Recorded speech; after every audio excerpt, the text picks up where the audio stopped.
ഇതില് ഈ ഡ്രാഗൺ ഫ്രൂട്ടില് ഏറ്റവും കൂടുതൽ പോപ്പുലാരിറ്റി ഉള്ള വെറൈറ്റി ഏതാണ്? പോപ്പുലാരിറ്റി ഇല്ല വെച്ചാൽ നമ്മൾ നോർമൽ മലേഷ്യ,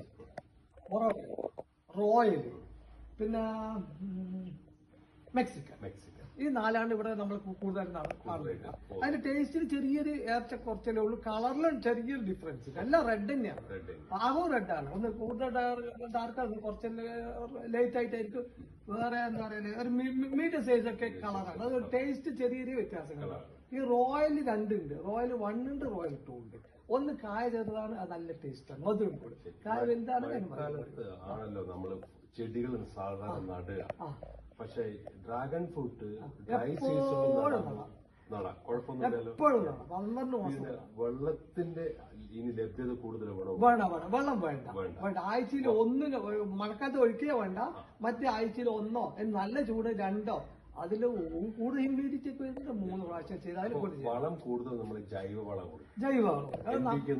ഇല്ല. അത് 4 മാസം കൂടുമ്പോൾ ഇതിന് വരുന്ന അസുഖങ്ങൾ ഫംഗസ് തന്നെ ഉള്ളൂ. അതിന്റെ ശ്രദ്ധിക്കണം. പിന്നെ എല്ലാം മഞ്ഞ അത് ആയാലും പ്രശ്നമൊന്നുമില്ലാതെ നമ്മള് ഇത് വെട്ടിക്കളഞ്ഞാൽ മതി. ആ സൈഡിൽ നിന്ന് ഇങ്ങനെ കുറച്ച് മാസം കൊണ്ട് ഇത് ഫ്ലവറിങ് ഉണ്ടാവും. നമ്മൾ ചില ഒരു കൊല്ലം കൊണ്ട് നമുക്ക് ഫ്രൂട്ട്സ് പറിച്ചിട്ട് തിന്നാം. ഒരു പ്ലാന്റിന്ന് മാക്സിമം എത്ര കിലോ ഫ്രൂട്ട് നമുക്ക് അതെനിക്ക് പറയാൻ പറ്റില്ല. ഓക്കെ, ഒരു ഫ്രൂട്ട് എത്ര കിലോ മാക്സിമം ഉണ്ടാവും? നല്ല പരിചരണം കൊടുക്കുകയാണെങ്കിൽ 1/2 കിലോ 500-600 ഗ്രാം വരെ ഉണ്ട്. പക്ഷെ എന്റെ അടുത്ത് 500-550 വരെ കിട്ടിയിട്ടുള്ളൂ. ഞാൻ മറ്റേ ജൈവവളം കൊടുക്കുന്നുള്ളൂ. മറ്റേ വളം കൊടുക്കാൻ നമുക്ക് 600 ഗ്രാം അല്ല വരും. ഞാനിപ്പോൾ നിൽക്കുന്നത് കണ്ണൂര് പഴങ്ങാടി, നമ്മുടെ പുതിയങ്ങാടി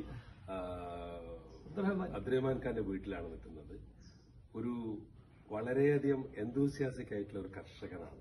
വളരെ കാലം 40 വർഷത്തിന് മുമ്പോളം ഗൾഫിൽ പോലീസ് ഡിപ്പാർട്ട്മെന്റിൽ വർക്ക് ചെയ്ത് നാട്ടിൽ സെറ്റിലായതിനു ശേഷം തന്റെ പ്രവാസ ജീവിതം വെറുതെ ഇരിക്കാനുള്ള അല്ല, കുറച്ചും കൂടി എനർജറ്റിക് ആയിട്ട് കാര്യങ്ങൾ ചെയ്യണം എന്ന് തോന്നിയതുകൊണ്ട് ഒരു പാരമ്പര്യ കൃഷിക്കാരനായിട്ടുള്ള അബ്ദുറഹ്മാൻ ഖാൻ ചെയ്ത ഒരു പ്രോജക്റ്റാണ് ഇത്, ഡ്രാഗൺ ഫ്രൂട്ട്.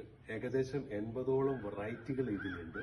അത് മൂപ്പർ ഒരു പരീക്ഷണ അടിസ്ഥാനത്തിലാണ് ചെയ്തത്. ആ പരീക്ഷണാടിസ്ഥാനത്തിൽ ചെയ്ത് കഴിഞ്ഞ ശേഷം മൂപ്പർ ഒരു കൺക്ലൂഷനിലെത്തി. ഏറ്റവും നല്ലൊരു വെറൈറ്റി കേരളത്തിന് പറ്റിയും ആളുകൾക്ക് പറ്റിയതും മലേഷ്യൻ റെഡും വേറെ 2-3 ഐറ്റംസ് പറഞ്ഞു. റോയൽ മലേഷ്യൻ റെഡും ചെയ്തിട്ടുണ്ട്. എന്തായാലും വളരെ നന്ദി അബ്ദുറഹ്മാൻ ഖാൻ. ഞാനും അബ്ദുറഹ്മാൻ ഖാന്റെ കൂടെ സലാമുണ്ട്, അബ്ദുസലാമാണ് ഇത് ഷൂട്ട് ചെയ്യുന്നത്. അതുകൊണ്ട് ആളങ്ങൾക്ക് കാണാൻ കഴിയില്ല. അബ്ദുസലാമും പിന്നെ അബ്ദുറഹ്മാനിക്കും ദുബായിൽ ഒരേ ഫീൽഡിൽ വർക്ക് ചെയ്താണ്, പോലീസ് ഡിപ്പാർട്ട്മെന്റിലായിരുന്നു. രണ്ടാൾക്കും ഏകദേശം 40 കൊല്ലത്തെ എക്സ്പീരിയൻസ് ഉണ്ട്. പക്ഷെ സലാമും ഇനി മുന്നോട്ടുള്ള ലൈഫ് ഒരു മുഴുവൻ സമയം കർഷകനായിട്ട് മാറാൻ ഉദ്ദേശിക്കുന്നു. അതിന്റെ ഒരു യാത്ര ആയിട്ടാണ് ഞങ്ങൾ കണ്ണൂരേക്ക് വന്നത്. എന്തായാലും വളരെ നന്ദി അബ്ദുറഹ്മാൻ ഖാൻ, ഇത്രയും ഞങ്ങളുടെ കൂടെ ഈ കാര്യങ്ങളൊക്കെ വിശദീകരിച്ചു തന്നതിന്.